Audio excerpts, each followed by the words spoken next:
The 1994 elections may have brought the dawn of democracy, but now, 30 years on, the upcoming elections in May are expected to be a watershed moment for the economy of this nation. There seems to be a consensus that an accumulation of the socio-economic challenges that South Africa has not yet resolved sufficiently have brought us to a tipping point where we are at a T-junction. We must either decide that we are going to reform and change the situation, or we're going to perpetuate some of the difficulties that we are facing at the moment. But all of this will be determined by the implementation of much-needed reforms to reduce the country's debt and maximize economic growth. Growth has been below 2% for a very long time. It hasn't grown above that for any substantial time after the global financial crisis. But where the disagreements lie is whether we have a debt problem or not.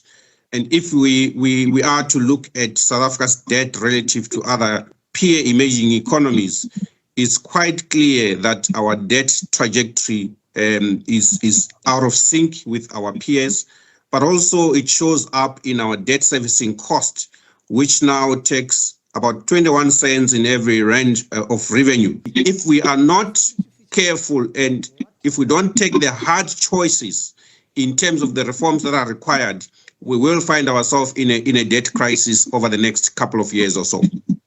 Economists say the future successes of the 7th administration will rest largely on its ability to sustain good economics through good politics.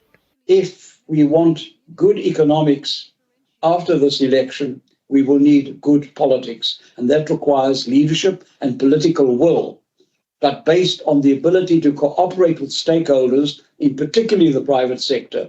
And if we want to grow at 3 and 4%, we cannot be satisfied with the fact that our total investment, that is government and the private sector, is at the moment 15% of GDP. Now, that might sound wonderful, except the National Development Plan has made it very clear, and so have others, that we need 30% of GDP. So we're only halfway there, and that's why we're only growing at 1%.